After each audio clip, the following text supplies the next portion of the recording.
Good afternoon, coaches. It's Miles here. Hope you're well. Another episode of Coaching for Coaches. Um, Due to popular demand, today's show, a bit like last week's, if you missed it, um, people have been asking me to kind of just share my views and thoughts on stuff not necessarily related to coaching. And so this is probably more of a vlog than it is a podcast per se.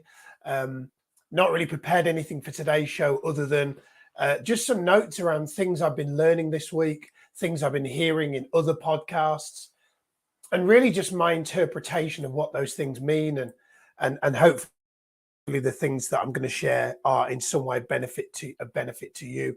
Um, First thing I want to talk about today is goals and why I believe that goals are overrated.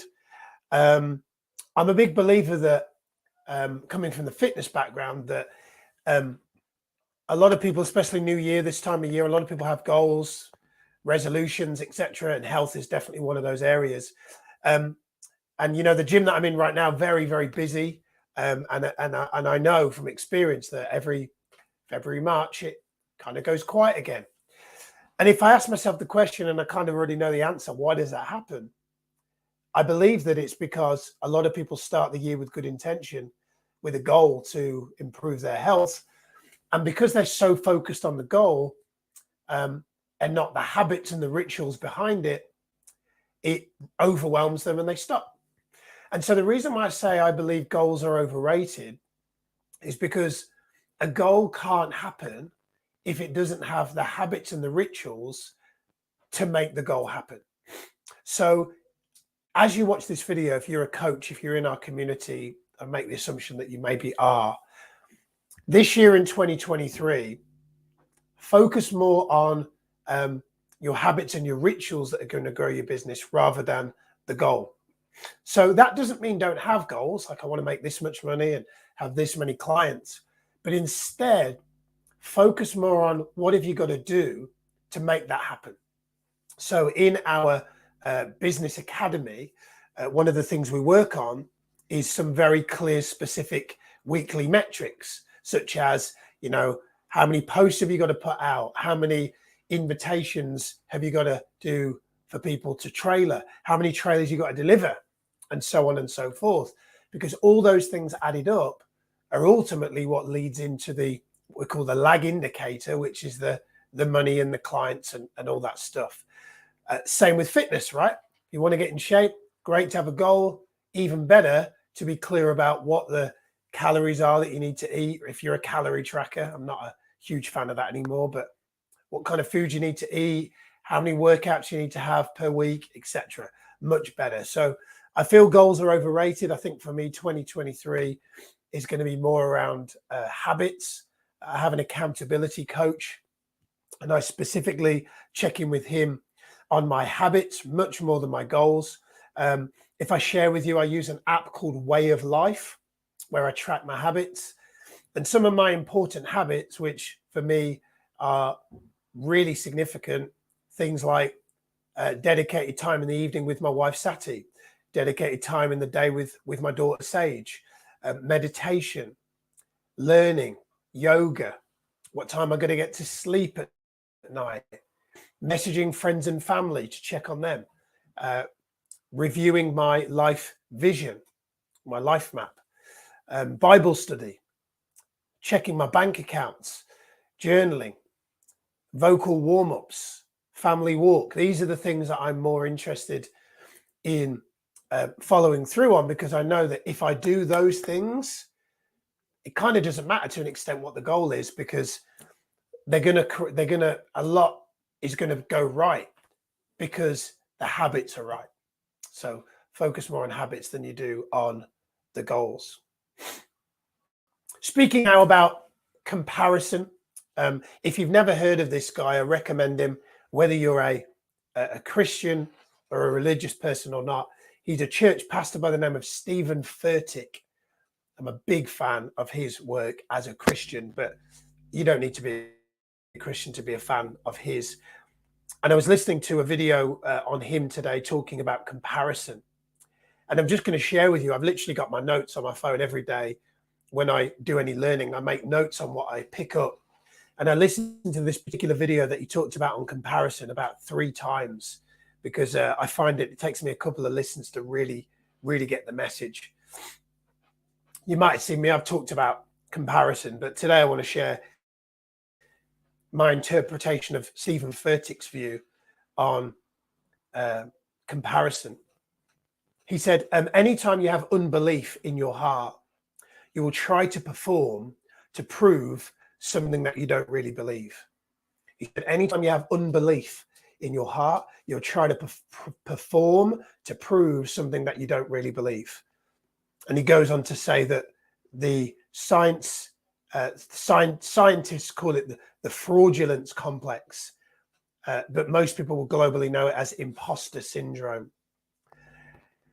And so he ultimately is saying that, you know, when you feel like you're, he goes on to talk about the way out of imposter syndrome, the way of being able to perform in a way that has you believing in yourself.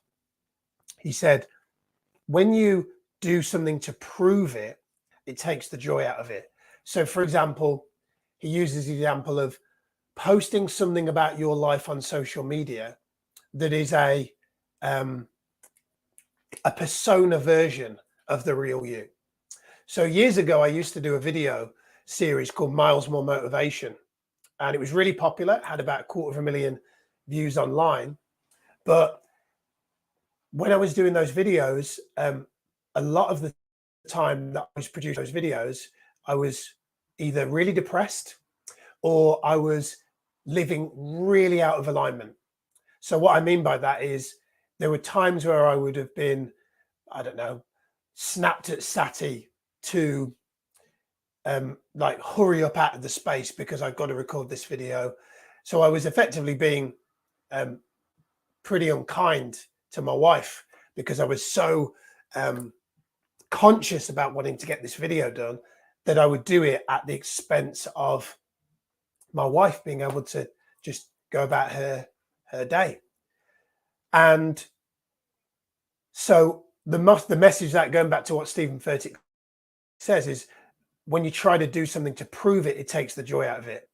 You see, I was putting on this supercharged persona to try and prove myself to the world, ultimately because I had incredibly low levels of self-esteem. Self-esteem is something that I still find difficult, not as much as I used to, but it's something that I definitely used to have a real struggle with. And looking back on reflection, it was because I was trying so hard to gain the validation and the approval of the viewer and anybody, in fact, that I was coming across as disingenuous. So it took the joy out of it because ultimately I was almost putting my self-worth and self-belief in the palm of the viewer rather than focusing on how I could build it up myself. Something else he said, which I love, which is you don't have to post it to prove it. I've literally been off Facebook and Instagram for around 6 months, other than our paid advertising and other than YouTube. And the reason is because I see the tendency on social media, and I'm guilty of it as well. I'm not going to pretend like I'm not, but I see the tendency is for people to post kind of what they're up to, but doing it in a way that I feel is trying to prove and gain validation that their life is good and that they're worthy. Like you see a person, I have a rule, and I've lived by this for a few years, that when we go on holiday, I don't post about it while I'm there. And the reason I don't do that is because I put myself in the mind of someone who is at home, who is maybe financially struggling, who would love a holiday. And the last thing I want is for me to be seen to be rubbing in, unintentionally may I add, but to be rubbing in their nose that I'm on holiday and you're not. And so I have this thing where unless I'm posting something that's actually going to contribute and add value, I tend to not post now, because even if life at that moment is beautiful and perfect, and there are moments I'm in the forest and me and Sage are splashing in the wood, splashing in puddles. And there is a part of me that this old pattern wants to post. And then I'm like, I don't need to prove it. I don't need to prove, you don't need to prove to the world that your life is great. Just enjoy it and just be there, out there enjoying it, because it's amazing how much time I've wasted putting this persona out to the world. And as I've gradually become more comfortable within myself, more happy in my skin, I've also recognized that I don't need to prove to the world that I have a life that they should try and aspire to, because everybody's life is different and everybody, I love that. You don't have to post it to prove it. Enjoy your life without the need to post and prove. Stephen Furtick also then goes on to talk about, I love this. He said, imposter syndrome is the inability to internally recognize what's great about you. Man, I wish I'd heard this 15 years ago. The inability to internalize what's great about you. I have a board on my kitchen, and it has a list of my achievements and accomplishments on there. Becoming a father, meeting Sati, marrying Sati, some of the other things I've done that I'm proud of.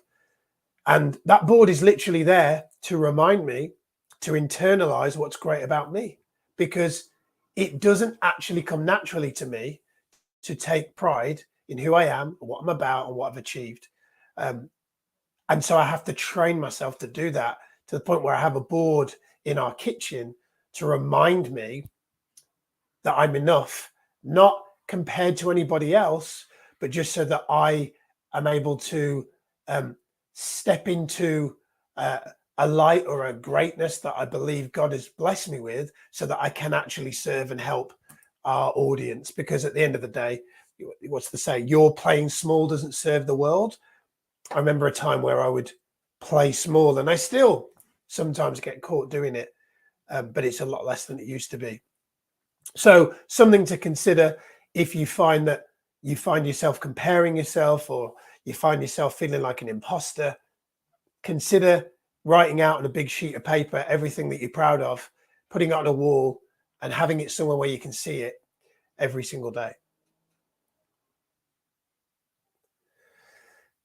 And then the last thing he said, don't compare your calling to someone else's, because that's where insecurity kicks in. And that's really about staying in your own lane and only comparing yourself to yourself from a year ago. I'm a big believer in doing that. Easier said than done. But I believe the less time you spend looking at other people's life and more on your own and your own achievements, the easier it is to do that. And the last thing I want to speak about is kind of myths of happiness. I read a great book this week by Mark Manson called Everything is the F Word. And there's a few things that I picked up from this book, which is really, really profound. A couple of things that I want to share with you. Mark says in the book, the pursuit of happiness is essentially trying to avoid pain and discomfort. He says the pursuit of happiness is essentially the trying to avoid pain and discomfort. He said, in pursuing happiness, we're never really facing the fact that life is meant to have difficulty, such as difficult people, other people's opinions. He said, if we never face adversity, we're never going to have the chance to grow and to strengthen our courage and our humility in ourselves. And it reminds me of the pandemic and what happened during the pandemic, and how we were all stripped of being able to do a lot of stuff. And for me, it was probably a line in the sand for me, where it really, really helped me to simplify my happiness. For me, the pandemic was a blessing. Now, I don't want to be any way disrespectful if you had someone that was adversely by the pandemic, but for me and Sati and Sage, the pandemic was a blessing. It really helped us to really simplify and really laser in on what really, really made us happy, without all the outside stuff that we thought made us happy. And I thought that was really, really profound, because he's effectively saying people pursuing happiness do what I used to do, which is, I used to say, I'll be happy when insert achieved goal. And he used to have this thing like, if I achieve this certain life, then everything would be fine and I would be resolved and happy forever. And then he goes on to say this, which is the last couple of things I want to share before I wrap up. He said, even if hypothetically we're able to remove all the unpleasant things in our lives, this is really key. We wouldn't stop seeing problems. We'd only become more sensitive to smaller things that never bothered us before. So it's like Tony Robbins tells the story of going on a Qantas flight to Australia, and they announced years ago they're going to have Wi-Fi on the plane for the very first time. And then 20 minutes into the flight, the Wi-Fi breaks. And everybody that was celebrating the fact that there was Wi-Fi on the plane is now complaining. So you see what's happened there is it wasn't a problem before because it was an unknown. And now they've made it into a problem because it was something that they now perceive as something to focus on as is wrong. So if you think about the pandemic, what that ultimately taught me is there were so many things I used to complain about, such as, I don't know, I can't think of examples now, but there was just things I used to complain about, and not being able to go anywhere other than just in my local community made me just focus on everything that was great. Like I would maybe have sat at home pre-pandemic and complained that I was bored. But in actual fact, during the pandemic, I got so used to being at home that I stopped complaining about it. And I think that's really key, is to know that we will never stop seeing problems, but actually we'll become more sensitive to smaller things. So here's what I learned from that. What I take from that is if you look for a higher quality problem, it will then give you growth rather than put you in fear. So for example, if a family member of yours got ill, instantly any problem that you thought was a problem in that moment is gone, because your focus is now on a quality problem. So that doesn't mean look for a family member to get ill, but what it means is if you think about your goals, make your goals so that they're actually solving a problem in the world. And then what that means is you're focusing on something that's much bigger. So then the small things aren't going to affect you as much.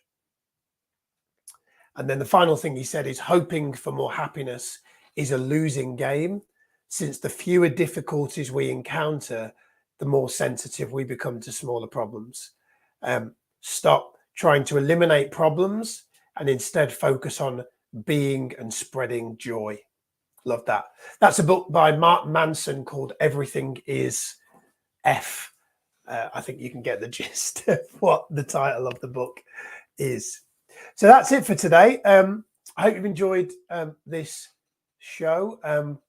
In recording this video this past week, I've had I pulled my back, I've had the flu, and due to some good medicine, I'm getting a lot better. So thank you for those of you that had shown a concern. Sage is better as well. She's been poorly. She had a seizure and was rushed into hospital, but she's a lot better. And Sati is, you'll be pleased to know, at time of doing this video, she's almost 15 weeks pregnant. So exciting times ahead for us. So yeah, hope you've enjoyed the show. Share your thoughts, comments, questions in the chat, and I will see you next week. See you soon.